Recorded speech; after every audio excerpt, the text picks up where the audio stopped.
하나님은 역사 속에서 우리에게 말씀하실 때가 있습니다. 찾아오실 때가 있습니다. 그리고 질문하십니다. 제일 먼저 질문하셨던 게 아담아 너가 어디 있느냐. 이 말씀은 하나님께서 인간에게 찾아오신 준엄한 경고나 아주 추상 같은 하나님의 심판의 말씀이 아닙니다. 내가 선악과를 알게 하는 나무의 열매를 따먹으면 죽는다고 했지, 너 어떻게 그런 짓을 할 수 있겠느냐라고 추궁하고 질책하는 말씀은 아닙니다. 사실은 아니면은 너 어디에 숨어 있든지 나는 기어이 찾아내고야 말 거야. 반드시 찾아내어서 너를 그냥 두지 않을 거야. 그런 심정으로 하나님은 아담에게 묻지 않습니다. 아담아 너 어디 있느냐. 이건 집을 나간 부모님의 심정처럼, 애달픈 간장이 녹아가는 부모님의 심정처럼 자식을 기다리는, 단 한 번도 문을 잠근 채로 잠을 주무실 수 없는 부모님의 심정처럼 자식을 찾아 나가서 찾아다니는 애타는 아버지의 마음입니다. 아니, 창조하신 창조주 하나님께서 인간에게 최초로 들려주신 말씀이며 질문입니다. 아담아 너가 어디 있느냐. 어긋난 길에 걸어 가고 있는 그 자식을 바라보면서, 잘못된 자리에 앉아있는 그 자식을 바라보면서 추궁이 아니라 숨어있는 그 자식을 바라보면서 기어이 찾아낼 수 있다라고 으름장을 놓는 것이 아니라 너 돌아와야 돼. 돌아오라고. 있어야 될 자리로 돌아오라고. 너가 손을 내밀면 내가 잡혀줬고, 너가 나를 찾으면 내가 만나 주었던 그 자리가 너가 있어야 될 자리라고. 이 의미가 I love you 입니다. 창조주 하나님께서 어긋난 길로 걸어가는 인간, 잘못된 자리에 머물고 있는 인간을 향하여 최초로 들려주었던, 그리고 질문하셨던 하나님의 음성입니다. 아담아 너가 어디 있느냐고. 있어야 될 자리, 가야 될 길을 걸어가시는 여러분, 일생 언제나 하나님의 그 축복 속에 살아가기를 바랍니다. 그리고 잘못된 길에, 잠시라도 어긋난 길에 있다 할지라도 알잖아요. 내가 이 자리는 하나님이 기뻐하시는 자리가 아니라고. 그 순간에 돌아와야 돼. 돌아오라고. 이후에 하나님은 수많은 선지자들을 통하여 외쳤던 말씀이죠. 우리가 여호와께로 돌아가자고.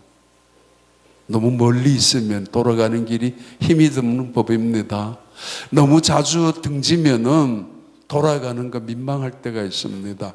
습관적으로 그렇게 해서는 안 될 것이고, 언제나 우리가 하나님께서 들려주는 말씀, 아담아 너가 어디 있니? 나 너 사랑해. 보고 싶어. 이 자리에서. 또 한 번에 하나님은 찾아오셔서 질문하셨죠. 가인에게. 가인아, 네 동생 아벨이 어디 있냐고.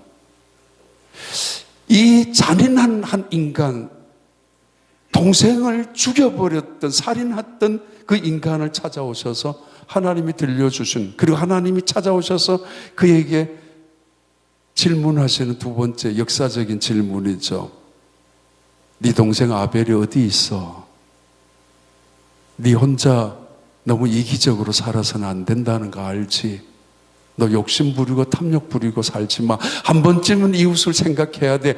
그러나 이 말씀 속에 가장 중요한 의미는, 너 어떻게 살인자가 되었니? 너도 나는 너를 죽이고야 말 거야. 그런 무시무시한 말씀이 아닙니다. 카인이 대답했죠. 하나님, 내가 내 동생 아벨을 지키는 자입니까? 동생을 죽여놓고도 이 뻔뻔스러운 인간, 동생을 그 잔인할 정도로 돌로 쳐 죽여놓고도 하나님 앞에서 항의하고 있는 이 인간, 그 인간 앞에서 하나님은 이렇게 말씀하십니다. 그 동생 아벨의 핏소리가 내게 호소하고 있다고. 근데 이 말씀은 역설적으로 보면은 아벨은 그의 영혼 하나님 품에 계시다는 뜻이고 난 너가 걱정이야 이 말입니다. 그리고 더 나아가서 하나님께서는 우리가 미국 와서 자주 하는 말, 자주 듣는 말씀이죠. I am sorry. 어쩌면 내가 잘못했는 것 같아. 카인하고 아벨이 예배를 드렸는데 하나님은 카인 예배를 거절했단 말이에요. 근데 아벨의 제사는 받아들였어요. 하나님 입장에서. 그래서 내 때문에 너가 너의 동생 아벨을 죽이는 것 같아서 하나님이 마음이 괴롭습니다. 그래서 스킵되어 있지만은 카인을 향하여 I'm sorry. 내가 미안하다. 내 탓이야. 내 잘못이야.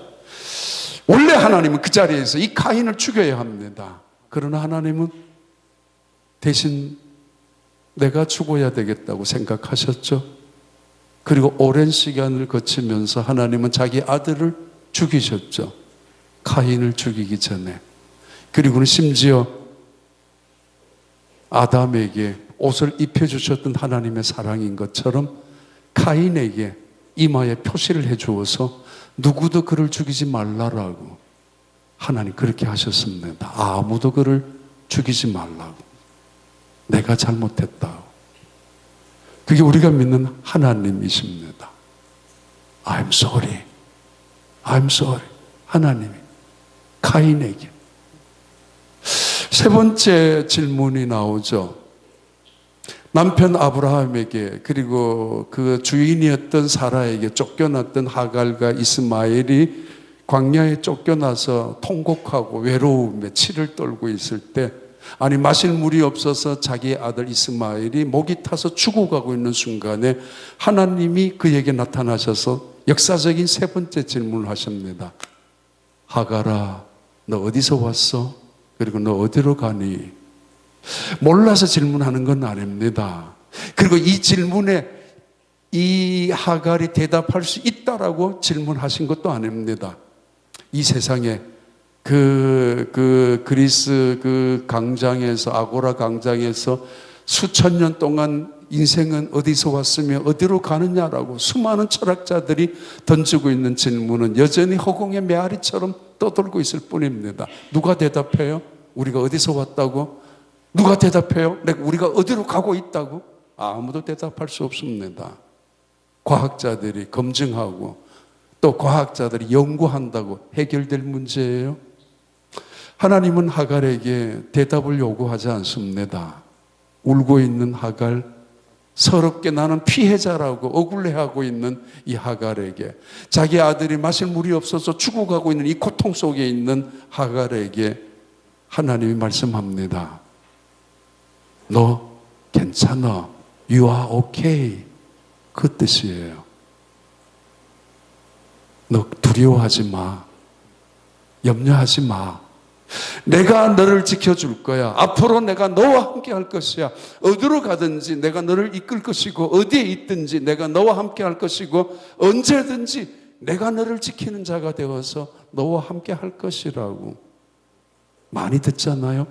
Are you okay? 하나님 말씀합니다. You are okay. 괜찮아. 괜찮아. 나는 억울합니다. 나는 피해자입니다. 나는 죽습니다. 하나님 내가 왜 이렇게 살아야 합니까? 나는 이렇게 고통스럽습니다. 마실 물조차 없는데 어떻게 하란 말입니까? 라는 그에게 하나님이 들려주셨던 질문이고 동시에 하나님 그 질문 속에 대답을 갖고 계시는 분입니다. 내가 너와 함께 할게. You are okay. 그 순간에 그의 눈물이 닦아지고 눈물이 닦아지는 순간에 옆에서 샘물이 솟아나는 소리를 듣고 샘물이 솟아나는 것을 보면서 그 샘물을 마시기 시작합니다. 그 땅 이름을 부엘라 헤로이라고, 하나님이 나를 지켜주신다고, 하나님이 나를 함께 하신다라고 하나님을 찬양하게 되었던 그 사건입니다. 두려워하지 마. 내가 너와 함께 할 것이야. 이 약속의 말씀은 아브라함, 이삭, 야곱, 요셉 그리고 예수 그리스도를 통해서 성경 전체에 흐르고 있는 하나님의 말씀입니다. 내가 너와 함께 할 것이라고, 내가 너를 지켜줄 것이라고, 무슨 일을 당하든지 두려워하지 말고 놀라지도 말라라고. 근데 우리는 습관적으로 때로는 기천으로 들을 때가 있죠.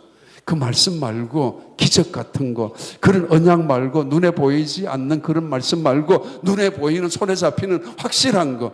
아니, 이 세상에 이보다 더 확실한 게 어디에 있어요? 이보다 더 분명한 언약이 어디에 있어요? 그분은 신실하신 분, 그분은 전능하신 분, 그분은 우리를 사랑하시는 분 아닙니까? 우리는 변개하고 배신하고 떠나가고 버린다 할지라도, 때로는 능력이 없어 그 약속을 지키지 못한다 할지라도 하나님은 끝까지 지키는 분입니다. 그분의 약속이에요. 너가 어디서 왔니? 너는 나로부터 온 거야. 어디로 가니? 내게로 올 것이야. 염려하지 말고 두려워하지 말라라고. 야곱에게 또 한 번 하나님이 나타나셔서 물으셨던 또 한 번의 질문입니다. 역사적인 네 번째 질문이죠. 야곱아, 이렇게 부르시고는 너 이름이 뭐야? 이렇게 질문하셨어요. 너 이름이 뭐야? 일생 동안 야곱은 이름처럼 손에 움켜잡고 부유하게 손에 올려놓고 그거 보면서 자랑 삼아서 살아왔던 사람이 야곱입니다. 일생 누구에게도 지기 싫어서 몸부림을 치면서 안간힘을 쓰면서 바둥바둥 살아왔던 사람이 야곱입니다. 자기의 목적을 위해서는 수단 방법을 가리지 않고 살아왔던 사람 야곱입니다. 하나님이 그와 함께 밤새 씨름하면서 너 이름 뭐야? 얘 야곱입니다. 아니야, 너 야곱 아니야. 너의 이름은 이스라엘로 해야 돼요. 더 이상 아둥바둥하면서 인생을 살아왔고, 더 이상 몸부림을 치면서 성공을 위하여, 정치를 위하여, 부유함을 위하여 살아왔고, 그래서 땀 흘리며 살아왔고, 한순간도 편할 날이 없이 살아왔는데 이젠 다 내려놓으라고. 하나님은 그 야곱에게 저 주시고 계십니다. 하나님은 그 못난 야곱을 안아주고 계십니다. 한평생 바둥바둥 살아왔던 그 야곱을 끌어안아 주시면서 어깨를 치십니다. 야곱아, 인생 그렇게 살지 마. 은혜로 사는 거야. 감사하며 사는 거야. 너의 능력으로, 너의 꾀로, 너의 재주로 살아가는 거 아니야. 믿음이란 은혜로 사는 거잖아요. 능력이 있다고 능력 갖고 살아가는 거, 그거 재주 피우는 것이고, 내가 가지고 있는 재능 많다고 살아가는 거 재간 부리는 거예요. 믿음으로 살아간다는 건 은혜로 살아가는 거, 그 은혜 속에는 하나님이 주시는 지혜, 하나님이 주시는 능력, 하나님이 주시는 축복이 있잖아요. 내가 노력해서 잡아놓은 이 모든 것들 내 손에 움켜잡는 한 불안하기 짝이 없습니다. 때로는 그게 업적이 되고 공로가 되고, 그게 무슨 은혜가 있고 감사가 있고 기쁨이 있겠어요. 다 내려놓아. 하나님이 그에게 져주시면서 승리의 개념이 무언가를 가르쳐주죠. 너의 이름은 이스라엘로 하라고. 그는 다리가 뼈가 부러질 만큼 불구자가 되었습니다. 핸디캡의 사람이 되었지만은, 그러나 그 이후에 야곱은 지팡이에 의지하면서 하나님을 바라보며 살아갔는데, 성경은 그의 삶 한 걸음 한 걸음, 그 걸음을 예배라고 표현하고 있습니다. 지팡이에 의지하고 걸어갔던 인생을 그는 하나님을 경배했던 인생이라고 성경 그렇게 기록합니다. 무슨 말이에요? 은혜로 살아가는 것. 내 몸에 불편함이 핸디캡이 있지만 하나님만을 바라보는 것. 그러면서 그때부터 이 야곱의 일생은 언제나 땡큐, 땡큐. 이때까지 감사라는 단어 하나 몰랐던 이 야곱이었지만은 이제는 그렇게 살면 안 돼. 감사로 살아야 되고 은혜로 살아가는 것이고, 그날 아침에 그는 핸디캡이 되었지만은 그날 하나님이 져주셨지만은, 그런데 그 순간에 그날 아침에 분이엘이라는 동네가 밝아옵니다. 내가 하나님의 얼굴을 보았다고. 비로소 인생 내 거 움켜잡으려고, 때로는 다른 사람 거 뺏어가면서도 내 걸로 놓치지 않으려고 살아왔던 순간에 바라보지 못했던 하나님의 얼굴, 비로소 하나님의 얼굴을 바라보기 시작하고, 그때 그 강을 건너고 나서 자기의 형 에서를 보니까 하나님의 얼굴 같았습니다. 세상이 달라지죠. 내 손에 올려놓았던 내 업적 공로 자랑거리 다 내려놓고 하나님 주신 은혜로 감사로 올려놓는 순간에 하나님이 보이기 시작하고 세상 사람들도 하나님의 얼굴로 보이기 시작합니다. 분이엘이라고 그럽니다. 구약 역사 속에는 이 하나님의 음성이 계속 들려오는 말씀들, 질문들, 여러분 남은 인생이 정말 야곱처럼 다쳐서는 안 되겠지만은 그렇게 핸디캡을 가지고 살아갈 필요는 없지만은 그래도 하나님 봐요. 우리에게 져 주세요. 못난 우리를 끌어안아 주세요. 일생 힘겹게 살아오고 버텼던 우리를 안아주시면서 씨름했던 순간에 어깨를 두들겨 줘요. 깨닫게 해줘요. 이젠 다 내려놓고 살아. 다 내려놓고 사는 거야. 믿음이란 그런 거잖아요. 하나님 의지하고 사는 거잖아요. 그래서 기쁨과 감사와 자유함이 있잖아요. 어디에서나. 그런 하나님의 사람들이 다 되시길 바라고, 하나님의 은혜가 늘 끊임없이 이 재단을 통하여 여러분에게 흘러넘치는 축복의 이 강이 흐르는 이 재단이 되길 바랍니다. 팬데믹 때 우리 교회 여러분이 팬데믹에 직접 돌아가신 건 아니지만은 그 중에 한 분이 계세요. 한 분 권사님이 한국에서 공무원 남편을 두신 분인데, 그분이 몸이 아파서 병원을 갔는데 팬데믹 한참 심할 때 병원에선 차단을 했잖아요. 면회 못 오게. 그리고 병원의 의사들도 거의 격리되다시피 해서 이제 환자를 치료하는데, 그때 병원에 입원을 하게 되었습니다. 그 권사님이죠. 한국에서 이미 권사님 하셨다고 오신 분인데, 신방을 갔는데 병원에 못 들어가고 밖에서 가족 따님이 있는데, 따님이 병원에 일하는 따님인데, 따님 때문에 이제 휴스턴까지 내려온 분이에요. 그래서 병원 밖에서 전화로 했어요. 신방을 했는데 그분이 안에서 이렇게 이야기했습니다. 목사님, 저 어떻게 하면 좋아요? 왜요? 무섭다고요.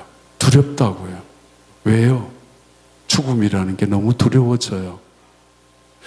바로 며칠 전에도 우리 목사님 아시겠지만 할아버지 이수동이라는 할아버지가 돌아가셨는데, 그 돌아가시기 직전에 저희 집사람 혼자 신방을 갔다가 저보고 빨리 오라고 가서 이제 기도를 하고 나왔는데, 나오는 직전에 그 할아버지가 목사님, 제가 천국 갈 것 같아요? 지옥 갈 것 같아요? 그럼 전 농담으로 생각했어요. 왜냐하면 건강하셨기 때문에. 근데 그날 밤에 돌아가셨는데, 아무튼 신앙 이 권사님, 나 무섭다고, 두렵다고, 내가 죽으면 지옥 갈 것 같아서.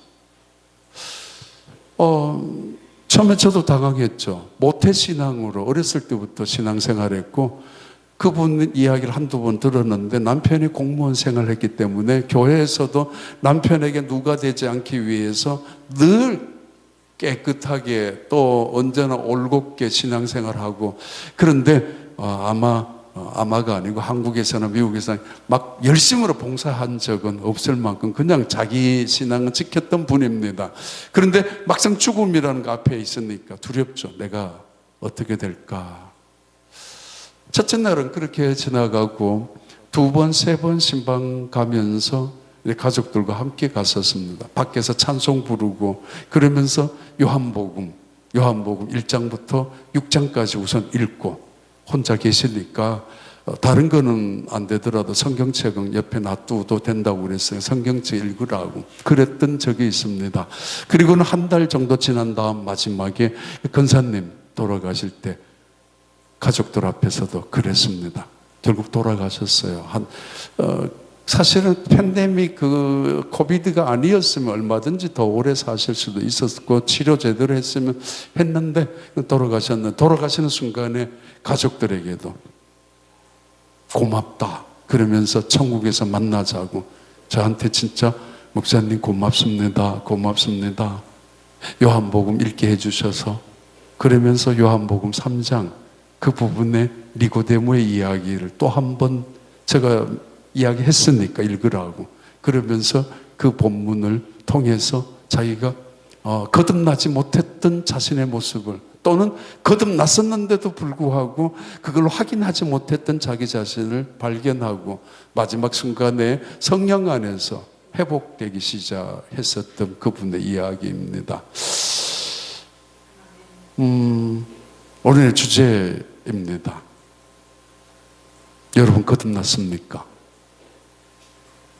교회 다니면은 여러 가지 질문을 받아요.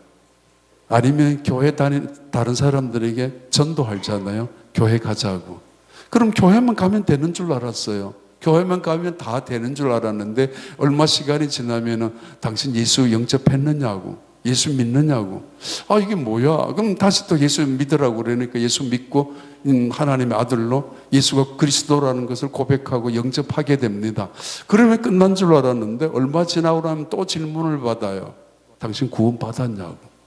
아니, 예수 믿으면 구원받고 교회 가면 구원받는 거 아니냐고. 근데 또 다른 질문이 와요. 구원받았냐고. 귀찮기도 하고 뭐 대답은 해야 되죠. 내 구원받았어요. 그러면은 또 확인하죠. 구원받은 증거가 뭐예요? 이러면 또 당황도 되고, 아니면은 그 많은 이야기 있잖아요. 전도 폭발해서 나 구원받았어요. 막 빨리 끝내고 싶어서. 그러면은 물어요. 당신 오늘 죽어도 구원받을 수 있습니까? 오늘 죽어도.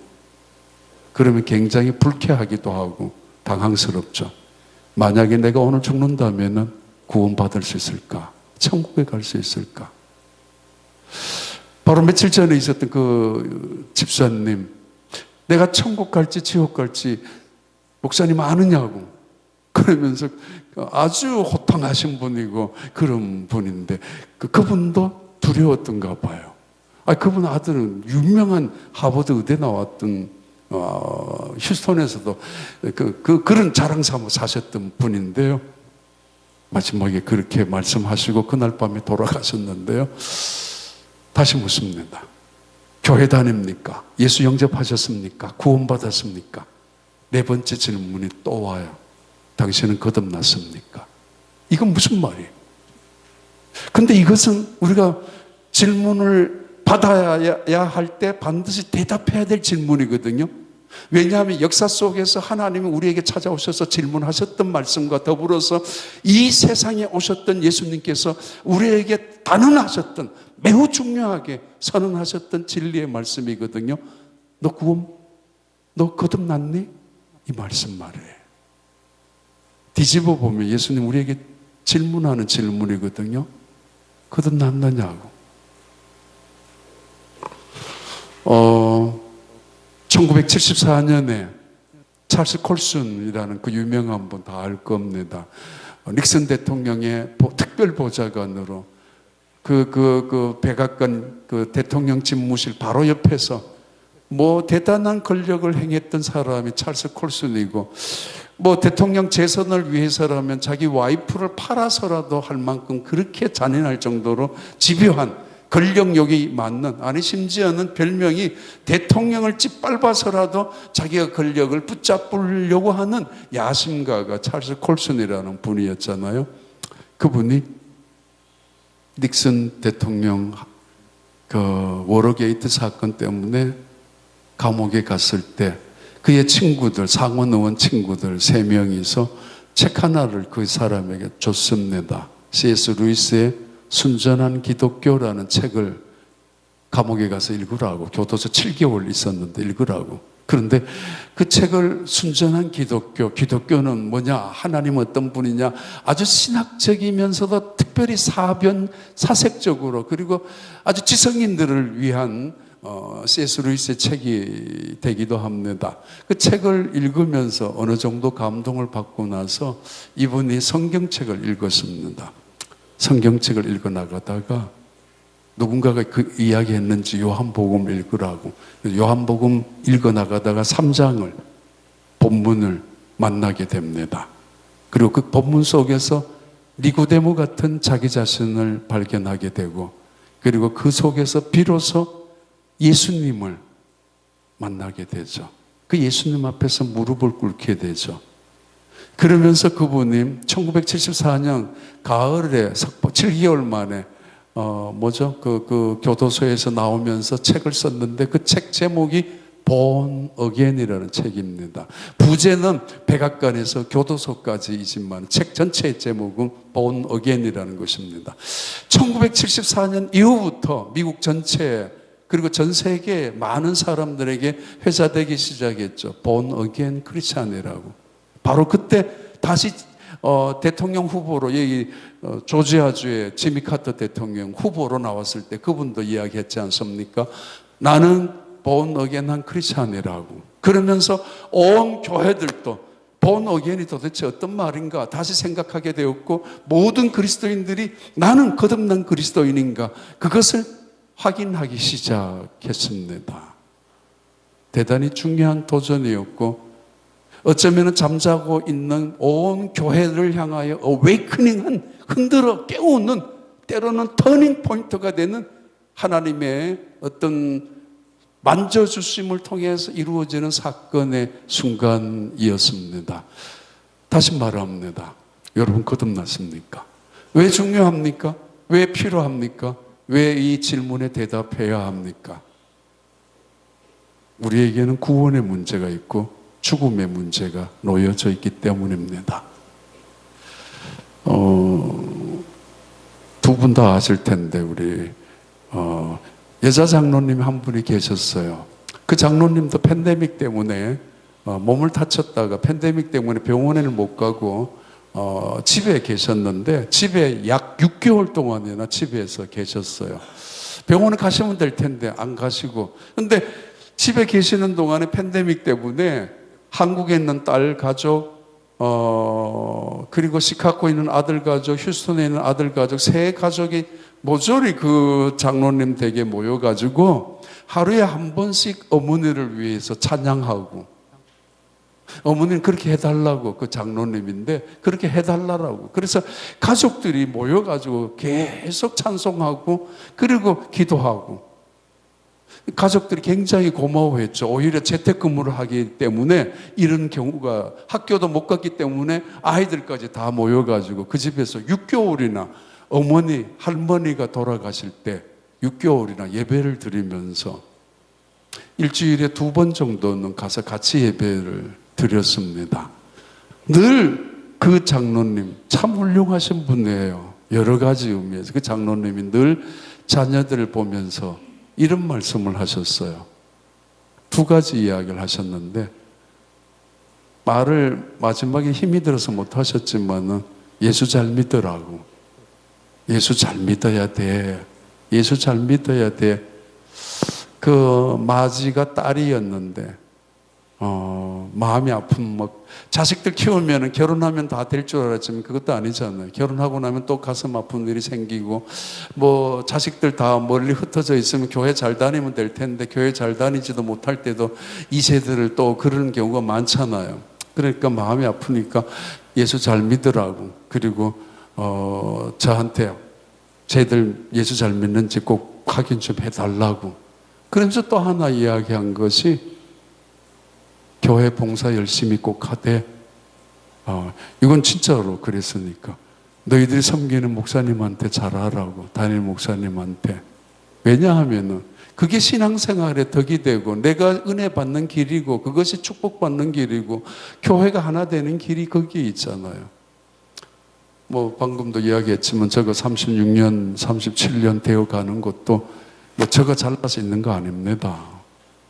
솔직히 보시면 알겠지만 저 아주 목회자의 자질이 없는 사람입니다. 여러 가지로. 그러니까 저희 어머니가 돌아가시기 직전까지도 얼마나 고생했는지 몰라요.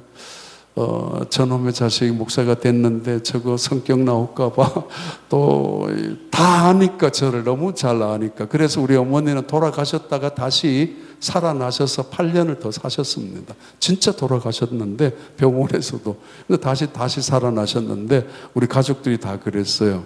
이 목사 기도해 주기 위해서 얼마나 평생을 교회 다녔던 분이니까 저희 어머니가 교회 안에 일어나는 일들 뭐 어떤 일들이 일어나는지 다 알 거잖아요. 아는데 저 못남 내 아들 목사가 목사한다고 하는 거 그거 얼마나 생각만 해도 가슴 매일매일. 그리고 나중에 돌아가시고 보니까 우리 어머니 성경책에 매년 우리 교회 추보를 보내드리면 매년 첫째 날 추보를 넣어 갖고 계세요. 그 교회를 위해서 기도하는 거죠. 아니 아들을 위해서 기도하는 거죠. 그 장로님이 그러셨다고요. 너 예수 잘 믿으라고. 그리고 어디 이제 봉사 열심히 하고 그리고 그 장로님이 그렇게 말씀하셔도 되는 분이었으니까 목사한테 잘하라고. 이거 이런 말 들으면 굉장히 좀 거부스럽죠, 그죠? 뭐야 부흥회하면 꼭 담임 목사한테 잘하라는 말 꼭 해야 돼? 뭐 저는 그 말 하러 온 거 아닙니다. 이 장로님이 마지막 하셨던 이야기를 전달하는 건데 저는 그때 참 감동을 많이 받았어요. 왜냐하면 따로 유서 같은 것을 써놓았거든요. 우리 교회 당회원들에 대한 분위기라든가 건사의 분위기라든가 안수 집사님 분위기 조금씩 나쁜 이야기가 아니라 목사님 저한테 힘이 되기 위해서 이렇게 했으면은 마지막 순간까지도 교회를 걱정하시고 돌아가셨습니다. 그리고 마지막 순간까지 찬양을 들으면서 그리고 믿음으로 신앙의 말을 하시고 돌아가셨죠. 9시 10분입니다. 본론은 시작도 안 했는데요. 저 목사 지금 뭐야? 빨리 정리를 하겠습니다. 이 니고데모, 흔히 말하는 넘사벽 출신입니다. 그는 바리새인입니다. 니고데모. 이스라엘 민족이 500만 명 정도 되는 사람들 중에서 바리새인은 6천 명입니다. 그러면 특별한 사람입니다. 기족입니다. 금수저입니다. 그런데 그는 6천 명 중에서도 70명에 속하는 산헤드린 공회원입니다. 입법, 사법, 행정권을 다 가지고 있는 최고의 종교 지도자들 중에 한 사람이었습니다. 그리고 요한복음에는 하나 더 붙여서 그는 존경받는 관원이었다고, 랍비였다고. 모든 것을 다 가지고 있는 흔히 말하는 넘사벽, 넘을 수 없는 기족이고 금수저이고 그리고 존경까지 받는 명예스러운 사람 니고데모였다라고 요한복음은 그 니고데모를 짧게 설명하고 있지만은 대단한 사람 니고데모입니다. 그가 예수님께 찾아왔습니다. 언제요? 밤중에.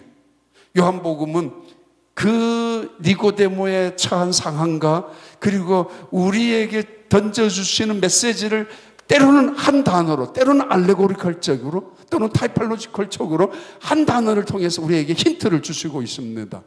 그는 밤중에 예수님을 만나기 위하여 찾아왔다고. 창피했겠죠. 내 같은 사람이 저 못난 다윗이 아니고 그 나사렛 출신, 목수 출신에게 찾아간다는 게 두려웠겠죠. 내 손에 있는 물질이 얼마인데 자칫하면 뺏길 수도 있거든요. 내 어깨에 걸머지고 있는 명예가 얼마나 대단한 건데 이거 다 다른 사람들로부터 비난받을 수 있거든요. 창피하기도 하고 두렵기도 하고 비겁하기도 합니다. 남에게 눈치 안 보이는 자리에 그래서 누군가에게 구설수가 되어서 이 산헤드린 공회원들에게 비판이 되어서 쫓겨나지 않을 시간을 찾았는데 그게 밤중이었을 거라고 그냥 부정적인 의미의 그런 힌트를 우리에게 주고 있습니다. 그렇다면 그는 그 비겁한 마음이지만은 그러나 그는 예수님을 찾아가야만 했었습니다. 이유가 있죠. 언제부턴가 모르게 그 예수님이라는 나사렛 출신 예수라는 그분이 갈릴리에서 때로는 예루살렘에까지 오셔서 말씀을 하는데 많은 사람들이 깜짝 놀랍니다. 저분이 하는 말씀은 서기관들이 하는 말하고 달랐거든요. 바리새인들이 가르치는 교육도 전혀 달랐거든요. 제사장들이 적당히 제사 드리면서 선포하는 말씀과도 달랐습니다. 왠지 하나님 같은 느낌이 들었고 건세 있는 자같이 하나님이 마치 우리 곁에서 던져주시는 말씀처럼 들려지기 시작합니다. 그래서 사람들은 힘을 얻었고 위로받았고 그리고 그 하나님의 말씀처럼 들렸던 그 말씀 속에 사람들은 소망을 얻게 됩니다. 저분이 누구인가? 가난한 사람들은 또는 죄인들은 그들의 마음속에 회개가 일어나고 그리고 비전을 갖게 되고 그런 사건들이 갈릴리에서부터 일어나기 시작한다는 소문을 들었습니다. 그리고 어느 날은 조용히 멀찌감치해서 찾아가서 듣기도 합니다. 아니, 저 목수가 무엇을 배웠는데, 어디에서 누구한테 배웠는데 저런 말씀을 선포하다니 깜짝 놀라죠. 그래서 두렵죠. 1대1로 저분을 찾아가서 만나고 싶죠. 그리고 언제부턴가 그분이 소경을 보게 하고 안진뱅이를 일으키고 그리고 물리를 걸어갔다는 소문도, 오병이어의 기적의 사건도 소식을 듣고 있습니다. 아니, 저분이 하나님의 아들이 아니라면 어떻게 물리를 걸어가고 어떻게 바람을 꾸짖을 수가 있고 어떻게 나병 환자를 말씀 한마디로 깨끗하게 하며 어떻게 손을 갖다 대어서 보게 하느냐고. 소경을 말이에요. 어떻게, 누가 이 세상에 그런 적이 언제 있어요? 저분이 하나님이 보낸 메시아가 아니라면, 저분이 우리를 구원하기 위하여 이 세상에 오신 하나님의 아들이 아니라면 어떻게 이런 일이 가능해요? 누가 할 수 있어요? 그래서 그는 만나고 싶었습니다. 아니, 기어이 만나야 했습니다. 왜요? 바로 며칠 전에는 그분이 예루살렘 성전에 들어가서 채찍을 만들어서 그 장사꾼들을 쫓아냈다는 이야기도 들었거든요. 요한복음 2장이에요. 그가 누구야? 본인도 알고 있어요. 예루살렘 성전은 부패했고 예루살렘 정서는 타락했고 종교인들은 거짓 위선의 탈을 쓰고 있고 그렇게 거룩한 제사복을 다 입고 있지만 모두가 다 하나님으로부터 멀어져 있는 가짜라는 거를, 그래서 그런 고민했을 거란 말입니다. 어쩌면 나도 이 부패되어 가고 있는 종교 속에서 타락하고 있는 자기 자신을 발견하면서 저분을 만나야 되겠다고, 만나야 내가 내 고민, 내 아픔, 이 문제를 해결할 수 있을 거라고 생각하기 시작했지 않겠습니까? 만약에 저분이 하나님이 보낸 메시아가 아니라 할지라도 만나야만 했습니다. 내 이 고난의 문제, 이 아픔의 문제, 이 절박한 심정의 문제를 말입니다. 아니, 이스라엘 민족의 타락한 종교에, 거짓된 종교 앞에서 이대로는 안 된다는 거죠. 이대로는 안 된다는 거죠. 도대체 교회가 뭔데, 성전이 뭔데, 장사꾼들이 꽈리를 틀고 있단 말이에요.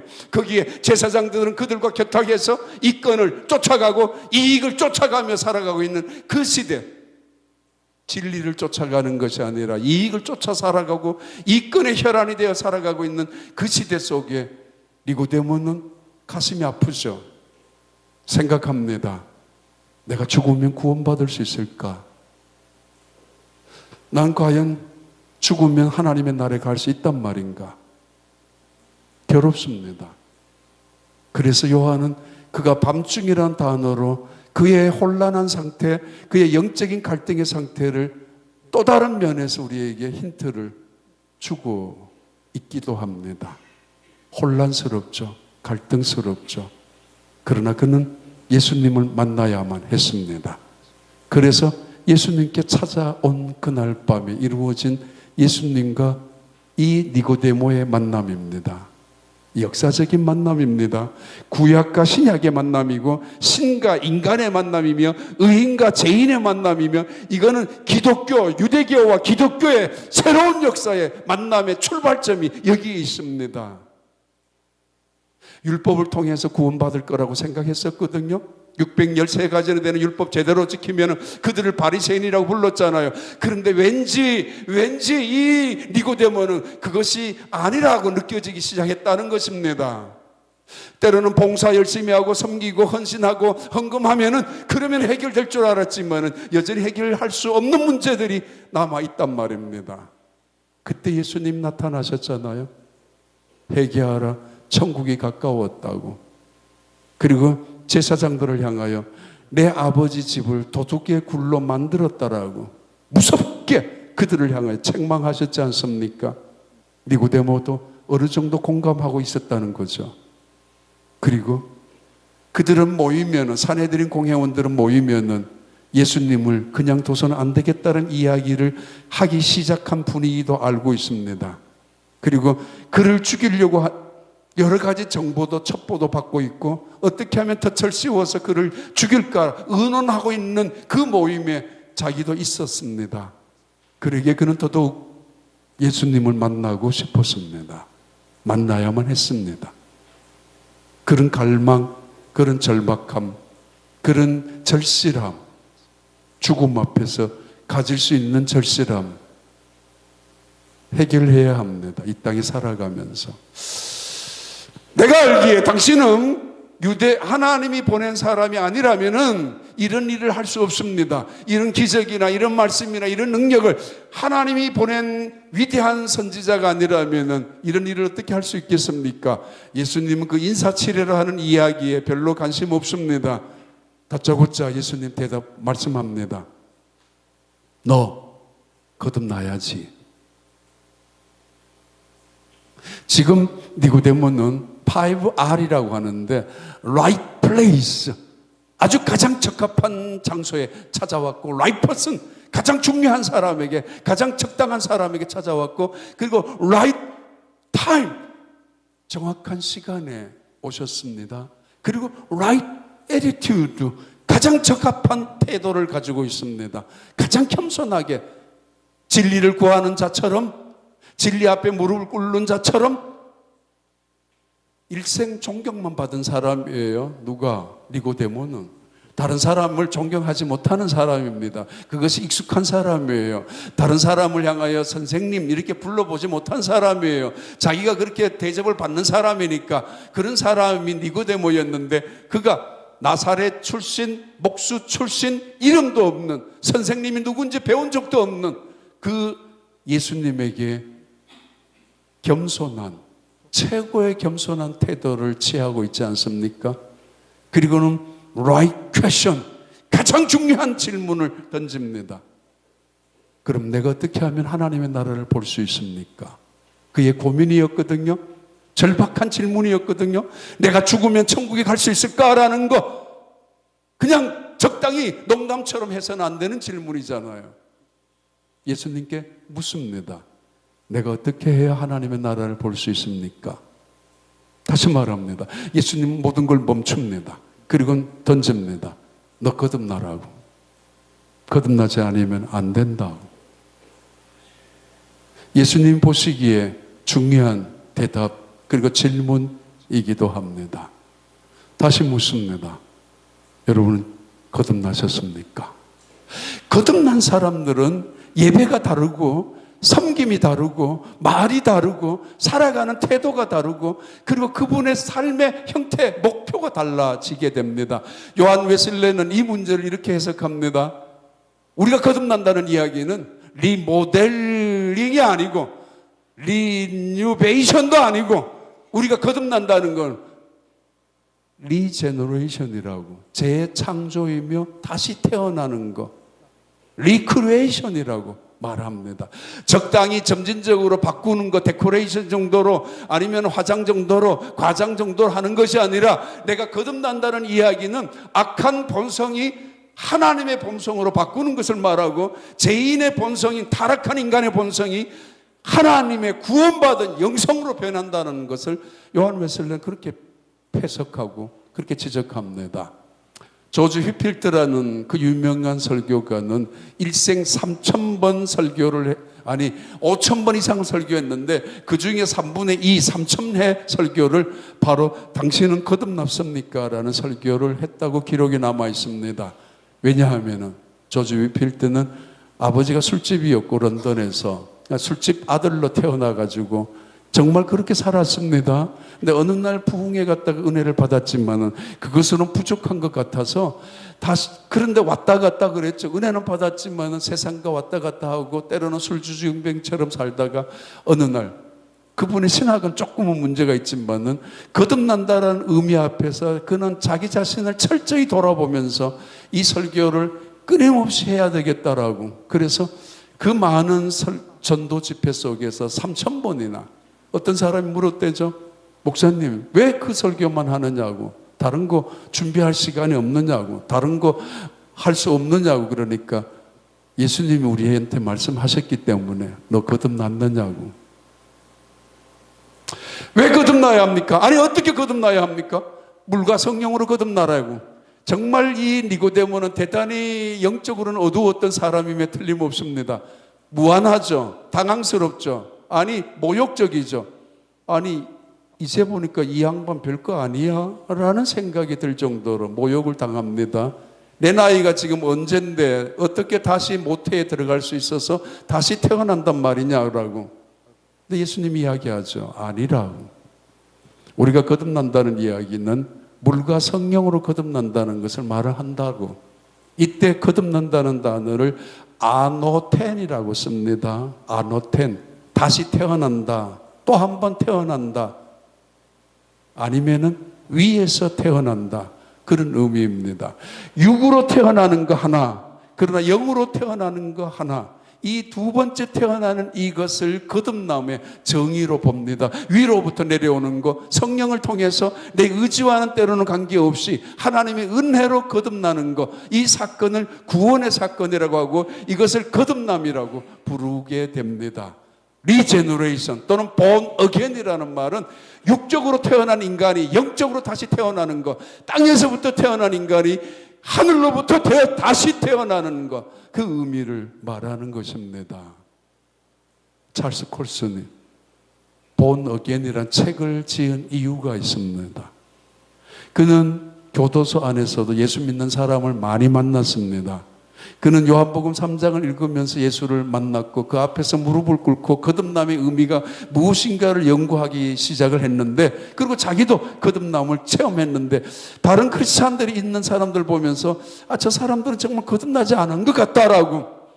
그러면서 그는 그 안에서 다른 제수들을 위하여 빨래도 해주고 영치금도 받아서 나누어주고 다른 제수들 또는 법적으로 자문도 해주고 그 많은 특히 흑인들을 위해서 나중에 프리즌 미니스트리라고 교도소 사역을 나와서 시작을 하는데 평생 그렇게 하시다가 정말 귀한 사역을 하시다가 플로리다에서 한 10년 전에 돌아가셨습니다. 그분의 정의는 이것입니다. 거듭남이란 하나님을 기쁘게 하는 삶이라고. 이제는 하나님의 영광이 되는 삶을 살아가는 목표가 있는 사람이라고. 그 사람이 거듭난 사람이라고. 시시한 일에, 사소한 일에, 세상적인 일에 관심 쓰는 게 아니라 그렇습니다. 거듭남이란 보이는 세상과 보이지 않는 세상 속에서 보이지 않는 세상이 진짜라고 믿는 사람들, 그들이 거듭남의 사람들의 실체 정체성입니다. 우리는 보이는 세상을 전부라고 믿잖아요. 그래서 투자하잖아요. 당장 손에도 잡히니까. 눈에 보이는 세상이 다라고 생각하잖아요. 그래서 열심히 살기도 합니다. 노력도 하기도 합니다. 투자해서 얻기도 하고 노력해서 성공하기도 하고 열심으로 살아서 살 만큼 갖고 있기도 합니다. 그런데 속는 겁니다. 왜요? 투자한 것만큼 다 거두나? 아니잖아요. 열심히 사는 것만큼 우리가 성공하는 거 아니잖아요. 속을 때도 많아요. 아니 진짜 이 눈에 보이는 세상이 확실하다고 믿는 사람들 속지 마세요. 죽으면 아무것도 못 가져가요. 헛것입니다. 헛수고예요. 눈에 보이는 게 분명하고 확실하다고 생각해서 눈에 보이지 않는 하나님의 말씀을 우습게 여기고 눈에 보이지 않는 하나님의 세계 천국을 무시하고 살아가는데 썩는 거란 말이에요. 눈에 보이는 세상이 가짜예요. 눈에 안 보이는 세상이 영원한 것이라고요. 인생은 풀과 같고 인생의 영광도 풀의 꽃과 같으니 풀은 마르고 꽃은 떨어지되 하나님의 말씀은 영원하다라고. 이사야의 말씀은 베드로전서에서도 끊임없이 예수님께서도 말씀하시죠. 그래서 먼저 그의 나라와 그의 의를 구하라고. 하나님의 나라 막연히 뜬구름 잡는 것처럼 막연한 것 같지만은 하나님의 나라가 실체라고요. 우리가 거듭난 사람 그걸 봐요. 거듭난 사람 그걸 알고 있어요. 거기에 투자하게 돼요. 오히려 하나님의 나라를 위하여 그것을 살게 되죠. 그렇게 살게 되죠. 눈에 보이는 세상이 전부라고요? 확실하다고요? 과학자들은 그렇게 설명합니다. 아니에요. 이건 가짜입니다. 어쩌면 아니 그림자예요. 하나님은 우리에게 뭐 가짜라 그러면 너무 과격한 표현일런지 모르지만은 이건 그림자일 뿐이고 아직까지 본체는 하나님의 나라에 있어요. 영국 대형 박물관에 갔을 때 정말 많은 걸 봤고요. 루브르, 프랑스 파리에도 루브르 박물관도 가봤어요. 근데 그때 저희 집사람하고 같이 갔었는데 거기 이제 선교사 대회도 있고 뭐 연합 집회도 있고 그런데 박물관에 나오면은 나무들이 있어요. 나무들. 그때 제가 한마디 했죠. 야, 나무 저 원래 나무를 좋아하는 사람이라서 나무 보라고. 저 안에 그 그림, 모나리자 그림 정말 굉장하죠. 가까이서, 요 정도 가까이서도 봐요. 이게 진짜인지 가짜인지 모르겠지만. 근데 그 유명한 모나리자 그림이 왜 유명한지 저는 모르겠습니다만은 그 그림이 살아난 적이 있는가? 살아나와서 우리에게 말을 건 적이 있어요? 1000년 전에 기념품이 보물들이 대형 박물관에 있어요. 그게 벌떡 일어나가지고 무슨 우리한테 놀랄 일이 있습니까? 그냥 야 인간의 지혜나 기술이 대단하구나라는 거 인정할 뿐이고 사람들의 솜씨가 굉장하다 하지만 밖에 나와서 마당에 나무 한 그루 못 만들어요. 지금 나무들 다 겨울에 뭐 까맣게 변했지만 봄 돼봐요. 새싹이 돋아나잖아요. 새싹이 돋아나기 전에 유심히 보면 비가 며칠 오고 바람이 불다가 따뜻한 햇살이 시작할 때 눈이 새싹이 돋기 시작합니다. 제가 있는 방 옆에 나무들이 있기 때문에 유심히 보면 늘 그래요. 그러다가 여름이 되면 울창하게 큰 숲을 이루고 가을 되면 꽃이 피고 열매가 맺고 그리고 다시 계절이 바뀌잖아요. 누가 해요? 하나님. 하나님 외엔 이걸 누가 할 수가 있어요? 그 하나님이 말씀하셨어요. 내 나라가 있다고, 영원한 천국이 있다고. 그래서 거듭나라고. 하나님의 나라는 너가 거듭나지 아니하면 그 나라는 갈 수 없다라고. 그 나라는 하나님의 지혜로 하나님의 영광으로 채워진 나라가 있다는 이야기죠. 인간의 지혜, 이거 하나님이 그 나무 한 그루 못 만드는 인간의 지혜인데 하나님의 지혜는 얼마나 대단한 지혜 아닙니까? 그 하나님의 나라, 요한계시록은 잠깐 우리에게 설명하죠. 그 하나님의 나라는 생명수 강물이 흐르는 곳이며 그 생명수 강가에는 푸르른 나무들이 시시철철마다 열매를 맺을 것이며 우리는 그 생수의 강을 마시고 그 열매를 먹게 될 것이라고. 하나님의 나라, 하나님의 지혜와 하나님의 영광으로 채워져 있는 영원한 나라 말입니다. 이 땅이 그림자라니까요. 너무 목매고 미련 가지고 너무 집착하며 욕심 부리고 살 것까지 없잖아요. 없어질 거, 죽으면 하나도 못 가져갈 거, 그건 너무 자랑할 필요도 없잖아요. 야곱에게 그랬지 않습니까? 너 이름을 이스라엘로 하라고. 아니 하갈에게도 그랬잖아요. 너 두려워하지 마. 내가 함께 할게. 어디로 와서 어디로 가느냐라고요? 우리는 하나님께로 와서 하나님께로 가는 사람들이잖아요. 어쩌다가 태어나고 그래서 죽지 못해 살다가 아니 더 살지 못해서 죽는 게 아니라 바둥바둥 아니에요. 하나님이 명령하셔서 살다가 하나님이 부르시면은 올라가는 거잖아요. 소천이라고 그러잖아요. 귀천, 귀신처럼 떠도는 거 아니면은 뭐 망망대해에 떠도는 구천을 떠도는 귀신이 아니라 하나님 곁에 돌아가는 것이에요. 그걸 분명히 알고 있는 사람들이잖아요. 믿음이라는 이야기는 우리에게 주어진 사명이 있잖아요. 카인에게 네 동생 아벨이 어디에 있지? 우리에게 주어진 사명이 여전히 있습니다. 어떻게 거듭나느냐고요? 물과 성령으로. 이것만 하고 물과 성령으로. 이때 물과 성령이 뭐예요? 물과 성령이 뭐죠? 거듭나야 돼. 아니 부모님께 어떻게 들어갈 수 있느냐라고 모태로? 아니야, 그 말을 말고 물과 성령으로. 이때 물이라는 것, 졸 칼빈의 해석에 의하면 이때 물은 하나님의 말씀이라고 이야기하고 루터는 이 물을 세례라고 번역하기도 합니다. 두 개 다 저는 옳다고 봐요. 아니 저 같은 사람은 두 분 다의 말씀이 해석이 일리가 갑니다. 물과 성령으로 거듭나는 거, 우리 방법, 물, 세례. 정말 진심으로 내가 예수 그리스도를 구주로 영접하고 진심으로 마음을 다해서 성령께서 역사하시는 가운데 예수를 믿음으로 내가 인정한다면 그 순간에 거듭날 수 있죠. 초대교회 세례 받는 거는 목숨을 걸고 받았습니다. 내가 세례받는 거는 죽음을 각오하고 받았던 것이 초대교회입니다. 물과 성령, 성령으로 거듭나는 것.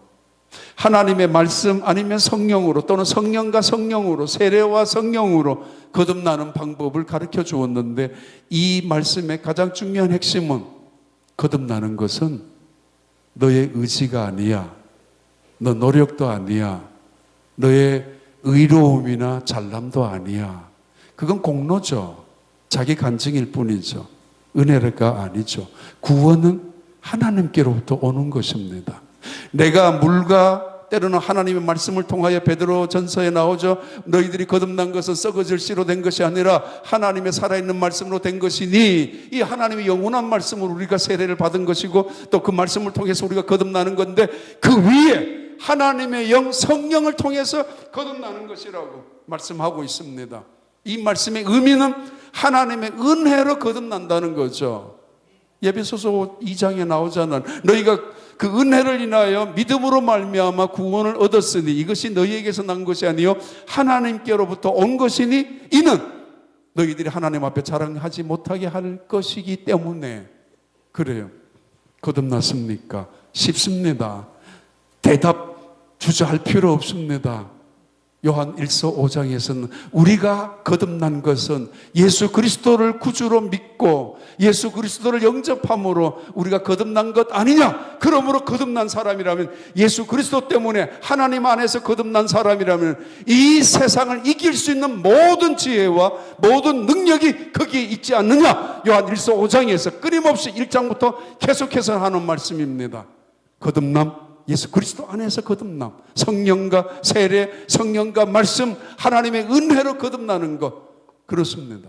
우리가 거듭나지 아니하면은 썩어질 육신으로 살다가 썩어지는 것으로 끝나지만은, 우리는 썩어질 것으로 심고 썩지 않을 것으로 거두고 죽을 것으로 심고 죽지 않는 영원한 것으로 거두는 이유는 우리가 거듭난 하나님의 사람들이기 때문입니다.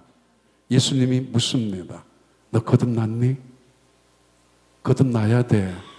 그 니고데모는 그 자리에서 예, 나는 정말 예수님을 그리스도로 고백하겠습니다 라는 대답은 없었지만, 요한복음 9장, 요한복음 7장, 요한복음 19장에는 이 니고데모가 등장합니다.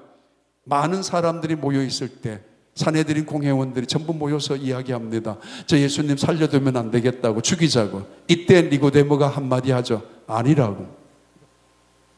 그들 앞에서 그런 말을 할 정도라면은 그는 각오했었습니다. 때로는 비겁하게, 때로는 손에 있는 거 안 뺏기려고 눈치 보고 두려워서 벌벌 떨다가 밤중에 찾아갔는지 모르지만은 그는 변했습니다.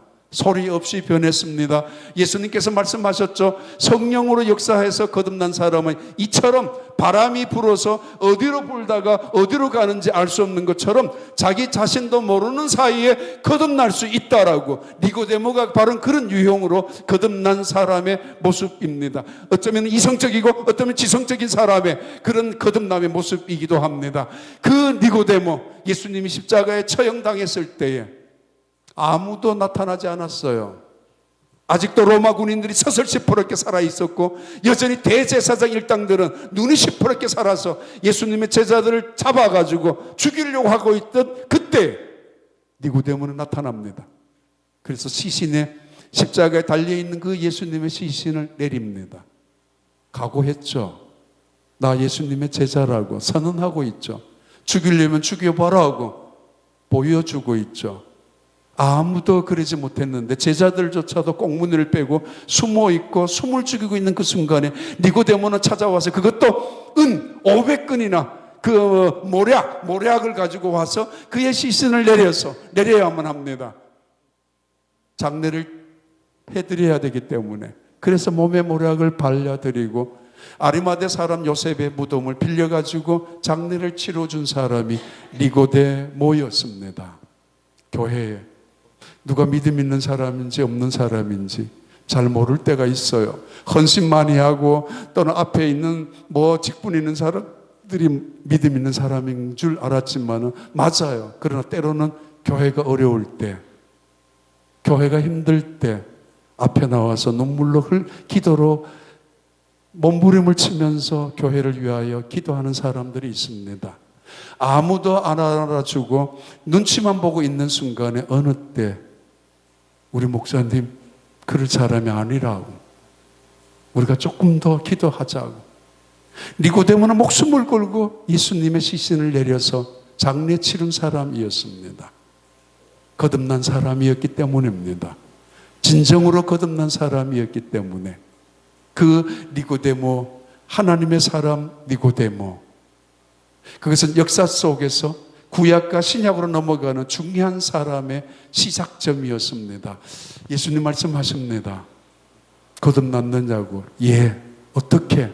하나님의 은혜로요. 그럼 어떻게 살 거야? 네, 이제 하나님의 기쁨을 위해서, 하나님의 영광을 위해서 살 것입니다.